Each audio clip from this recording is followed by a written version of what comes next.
And we have a web question. It's come in from Deirdre Baker in New South Wales. Peter Singer, in your 2001 article, Heavy Petting, you state that mutually satisfying sexual activities between humans and animals can develop. Please explain. I wondered if that one would come up. So firstly, it was a book review. It wasn't really an article. I was reviewing a book that discussed this issue. I mean, it is a fact that there is sexual contact between some humans and animals. And I was raising the question why we have such a taboo on this. Now, obviously, sometimes it involves cruelty and the infliction of power and dominance on an animal, and clearly I oppose that. But there can be occasions, I don't know, you know, it's a family program, how much vivid description you want, but... Go ahead. OK, so... Speak for yourself! Speak for yourself! This is really interesting, by the way. I'm clearly not on American television tonight, because no American host would have said that. OK, so here's an example. A woman has oral sex performed by her dog. OK? Brings new meaning to doggy style. I know women who've said that this is something that pleases them. The dog is free to do it or walk away. There's no dominance over the dog. OK, that seems to me harmless. This is a trained dog, obviously. Well, it's her dog who enjoys doing it and sees that the dog gives pleasure to the companion who the dog lives with. You know, I don't see why we have a huge taboo Peter, even over this is just discussing. Weird. Yeah. It's just weird. It's not common, but is it wrong? Is the question, right? Jay, this is your territory. I'm not.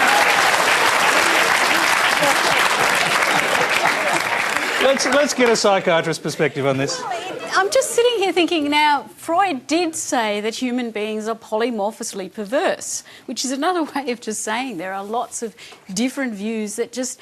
Sometimes you have to draw the line and go, that's weird. But is it wrong? Would you want to cure a patient, or would you want to make a patient... So I suppose, I mean, I've actually... I'm not going to cure anyone who doesn't want to be cured. Right, exactly. That's the other side of it. So since I wrote this little piece, I've had people, sex therapists, come to me and say that they've had patients who were tortured with guilt because they got some sexual satisfaction from contact with their animals, and their lives were miserable. And they gave them my article, and that helped them because it helped them to see that other people were doing the same sort of thing.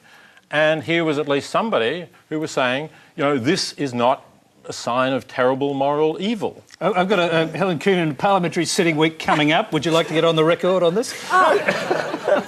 Well, thankfully, I don't answer questions anymore. I ask them, and I don't think I'll be asking this one, Tony. But, look, I agree. I think that's seriously off. And I just can't imagine. I mean, I've got two beautiful golden retrievers. And can't imagine. I thought your party stood for individual freedom.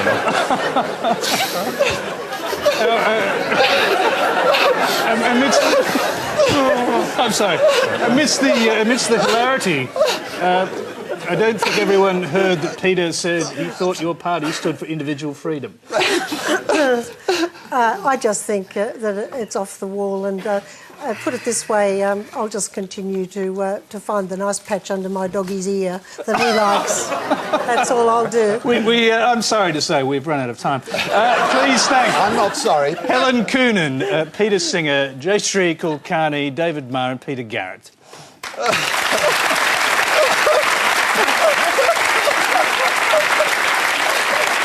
Sorry. David, settle down.